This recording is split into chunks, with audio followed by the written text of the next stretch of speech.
As you already know, the assassin's bullet came within a quarter of an inch of taking my life. So many people have asked me, what happened?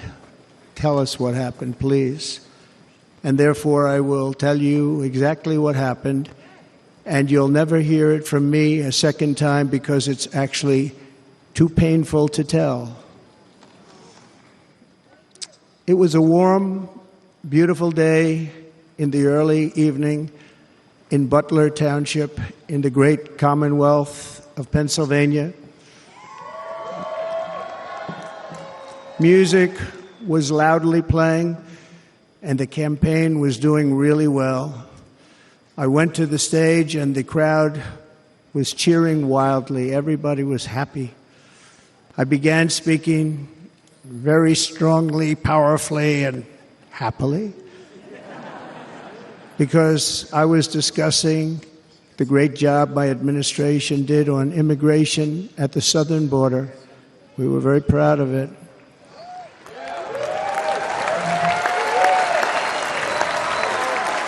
Behind me and to the right was a large screen that was displaying a chart of border crossings under my leadership.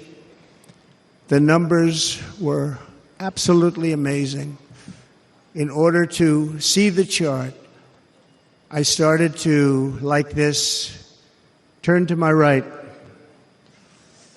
and was ready to begin a little bit further turn, which I'm very lucky I didn't do, when I heard a loud whizzing sound and felt something hit me really, really hard on my right ear. I said to myself, wow, what was that? It can only be a bullet. And moved my right hand to my ear, brought it down. My hand was covered with blood, just absolutely blood all over the place. I immediately knew it was very serious, that we were under attack, and in one movement proceeded to drop to the ground. Bullets were continuing to fly as very brave Secret Service agents rushed to the stage, and they really did. They rushed to the stage.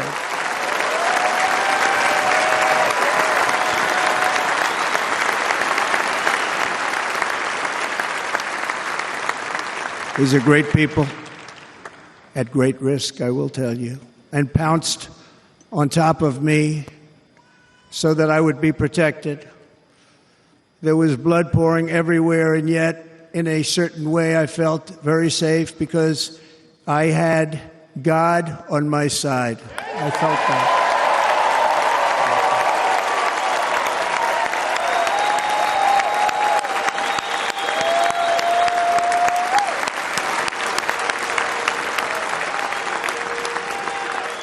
The amazing thing is that prior to the shot, if I had not moved my head at that very last instant, the assassin's bullet would have perfectly hit its mark, and I would not be here tonight. We would not be together.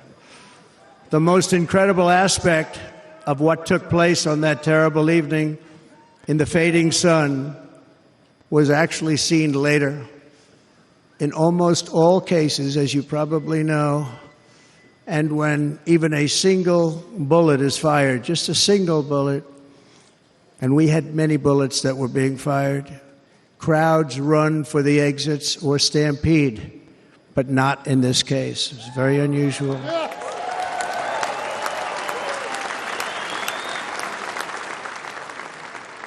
This massive crowd of tens of thousands of people stood by and didn't move an inch.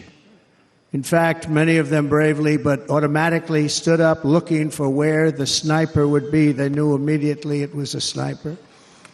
And then began pointing at him. You can see that if you look at the group behind me. That was just a small group compared to what was in front. Nobody ran, and by not stampeding, many lives were saved. But that isn't the reason. that they didn't move. The reason is that they knew I was in very serious trouble. They saw it. They saw me go down. They saw the blood and thought, actually, most did, that I was dead. They knew it was a shot to the head. They saw the blood. And there's an interesting statistic. The ears are the bloodiest part. If something happens with the ears, they bleed more than any other part of the body. For whatever reason, the doctors told me that. I said, why is there so much blood? He said, it's the ears. They bleed more. So we learned something, but they just, this beautiful crowd, they didn't want to leave me. They knew I was in trouble. They didn't want to leave me. And you can see that love written all over their faces. Incredible people. They're incredible people. Bullets were flying over us, yet I felt serene. But now the Secret Service agents were putting themselves in peril. They were in very dangerous territory. Bullets were flying right over them, missing them by a very small amount of inches. And then it all stopped. Our Secret Service sniper, from a much greater distance and with only one bullet used, took the assassin's life, took him out.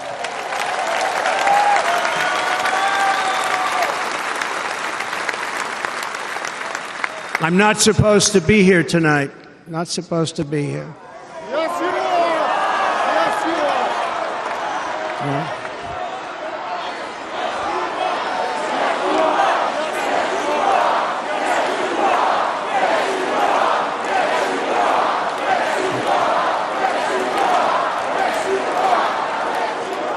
Thank you. But I'm not. And I'll tell you, I stand before you in this arena only by the grace of Almighty God.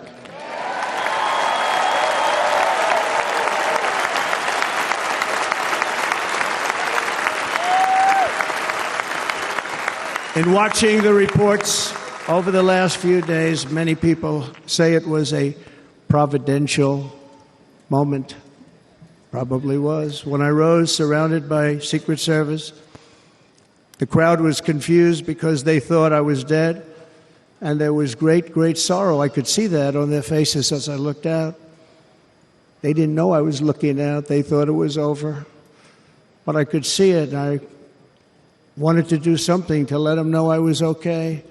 I raised my right arm, looked at the thousands and thousands of people that were breathlessly waiting, and started shouting, "Fight, fight, fight."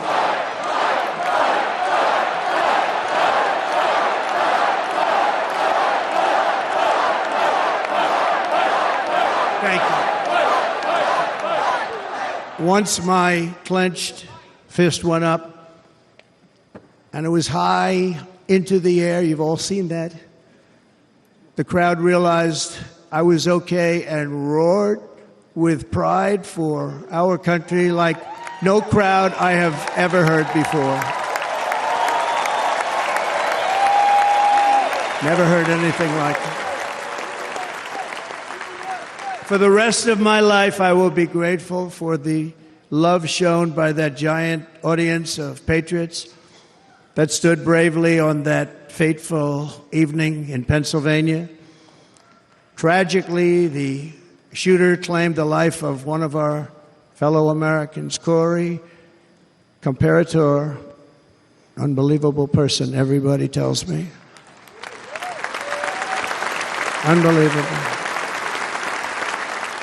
And seriously wounded, two other great warriors.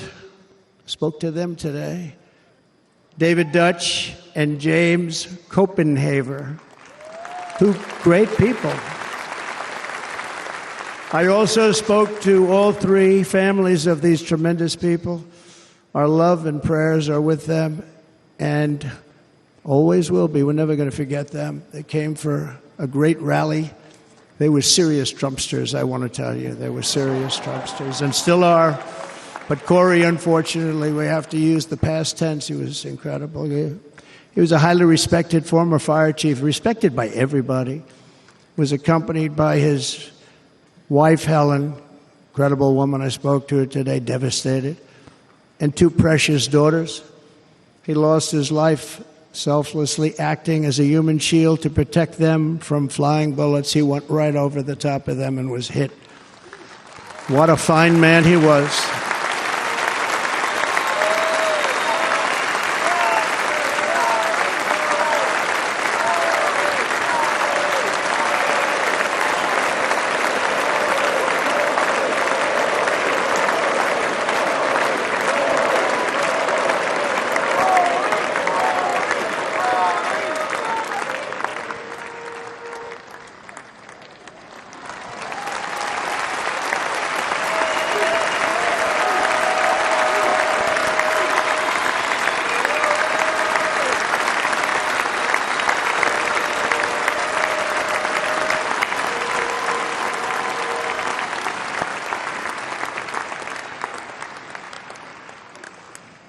I want to thank the fire department and the family for sending his helmet, his outfit, and it was just something, and they're going to do something very special when they get it. But we did something which cannot match what happened, not even close. But I am very proud to say that over the past few days, we've raised $6.3 million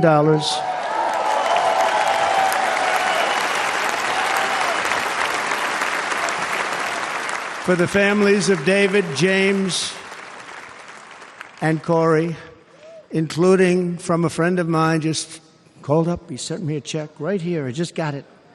$1 million from Dan Newland. Thank you, Dan.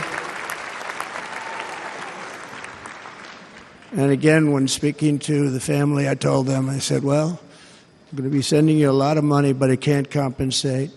They all said the same thing. You're right, sir. We appreciate so much what you're doing, but nothing can take the place in the case of Corey. And the other two, by the way, they were very, very seriously injured, but now they're doing very well. They're going to be okay. They're going to be doing very well.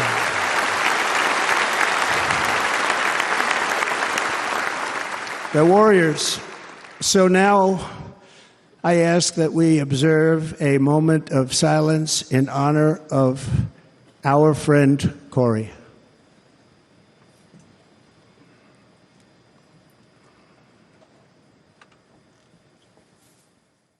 Visit our site, EnglishSpeechChannel.com, for exclusive access to video transcripts, offline audio, English lessons, and private classes. Don't forget to explore our free and new ebooks. Also, subscribe to our weekly newsletter for the latest updates. Links in the description below. Thanks for your support.